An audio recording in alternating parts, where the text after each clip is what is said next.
उत्तर प्रदेश के शहर आगरा में मुग़ल एम्पायर के आर्किटेक्ट्स की एक ऐसी इमारत मौजूद है जिसे आज पूरी दुनिया ताजमहल के नाम से पहचानती है। 42 एकड़ में फैला दूर से ही चमकता हुआ ये मकबरा, जहां अपने अंदर खूबसूरती के बगीचे सजाए हुए हैं, वहीं इसके ऊपर गम और उदासी के कई बादल अभी तक मंडरा रहे हैं। ट्रू इन्फोपीडिया में एक बार फिर से आपका स्वागत है। दोस्तों, लगभग 400 साल पहले बनाई जाने वाली ये खूबसूरत बिल्डिंग, जहां अपने दौर की सबसे बड़ी और सबसे शानदार बिल्डिंग हुआ करती थी, वहीं आज इसको दुनिया का 7वां अजूबा भी माना जाता है। इस आलीशान स्ट्रक्चर को बनाने में 20,000 मजदूरों ने दिन रात खून पसीना बहाया, और वो भी 1 या 2 सालों तक नहीं, बल्कि पूरे 22 सालों तक। अगर आज के इस दौर में इसकी कीमत का अंदाज़ा लगाया जाए तो संगमरमर की ये इमारत हैरत अंगेज तौर पर $1 बिलियन यानी 7,500 करोड़ रुपयों से भी ज़्यादा महंगा है, क्योंकि इस बिल्डिंग में मुग़ल आर्किटेक्ट्स ने अपने हुनर की कई ऐसी निशानियां छोड़ी थीं जिनकी दुनिया के टॉप इंजीनियर्स भी आज तक तारीफ़ करते हैं।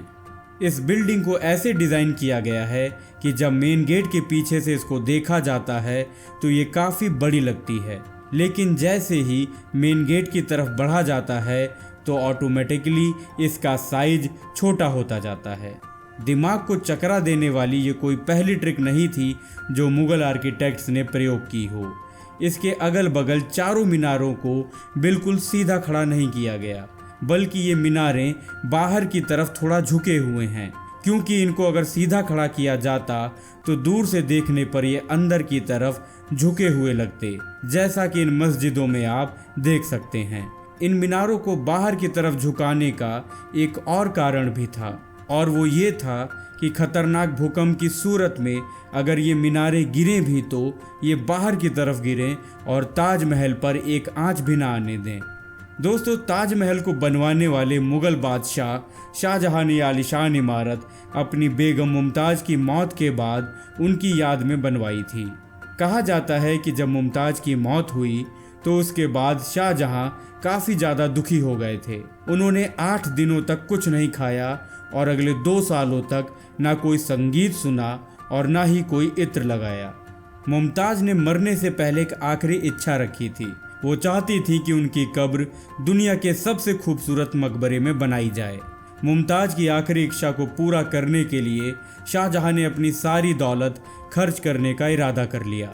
मुमताज़ के गुजरने के 6 महीने बाद यानी 1632 में ही ताजमहल के कंस्ट्रक्शन का काम शुरू कर दिया गया।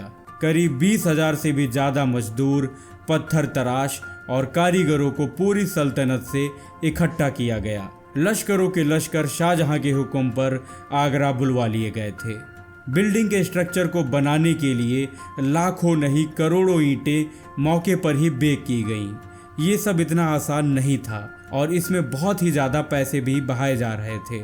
हर गुजरते दिन के साथ शाही खजाना तेजी से खाली होता जा रहा था, लेकिन शाहजहां को किसी भी चीज़ की परवाह नहीं थी।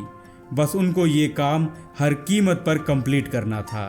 कहा जाता है कि ताजमहल के निर्माण में इतने ज़्यादा लोग लगाए गए थे कि इनकी वजह से आसपास के इलाकों में खाना पीना खत्म हो गया था।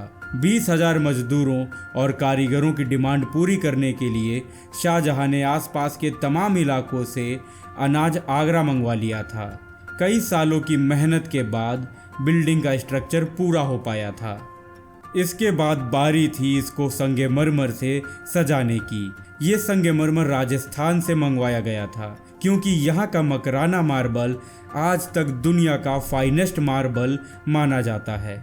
शाहजहां ने ताजमहल के लिए पूरा मकराना मार्बल रिजर्व कर लिया था, यानी जब तक ताजमहल की डिमांड पूरी नहीं हो पाएगी तब तक किसी को भी ये मार्बल खरीदने की परमिशन नहीं थी। 1000 हाथियों की मदद से हजारों टन वजनी मार्बल राजस्थान से आगरा मंगवाया गया। ताजमहल का ये खूबसूरत गुंबद इतना बड़ा है कि इसका अंदाज़ा सिर्फ आंखों से ही देखकर लगाया जा सकता है। आजकल इस तरह के डोम बड़ी आसानी से स्टील स्ट्रक्चर पर बनाए जा सकते हैं, लेकिन 400 साल पहले 40 मीटर ऊंचे डोम को बनाने में उनके पास सिर्फ पत्थरों का ही सहारा था। इसको बनाने में मुगल इंजीनियर्स ने जो स्ट्रेस कैलकुलेशन की थी उसकी आज के इंजीनियर्स भी बहुत तारीफ करते हैं। ताजमहल की खास बातों में एक बात ये भी है कि ये दिन में 4 बार अपने रंग बदलता है। सूरज निकलने से पहले ये बिल्कुल ब्लैक शेड देता है, सूरज निकलने के बाद ये लाइट येलो और पिंक शेड देता है, जबकि दोपहर के वक्त ताजमहल की खूबसूरती का एक नया रूप देखने को मिलता है। नीले आसमान पर जैसे मोती चमक रहा हो और सनसेट के समय ये पूरी बिल्डिंग गोल्डन कलर की दिखाई देती है। पूरे 22 सालों के बाद सन 1654 में ताजमहल के कंस्ट्रक्शन का काम पूरा हुआ था। शाहजहां का अपनी बेगम के लिए ये ड्रीम प्रोजेक्ट कंप्लीट तो हो गया, लेकिन इसने मुगलिया सल्तनत को तबाही के किनारे पर ला खड़ा किया।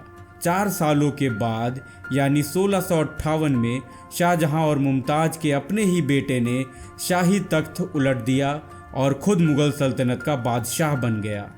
शाहजहां जो पिछले 30 सालों से इस तख्त पर राज कर रहे थे, उसको कैदी बनाकर आगरा फोर्ट में बंद कर दिया गया। 8 साल कैद में रहने के बाद 74 साल की उम्र में शाहजहां ने भी इस दुनिया को अलविदा कहा। आशा करता हूं कि आपको हमारा ये वीडियो पसंद आया होगा। अपने विचार साझा करने के लिए कमेंट करें, वीडियो को लाइक और शेयर करें व चैनल को सब्सक्राइब करें। धन्यवाद।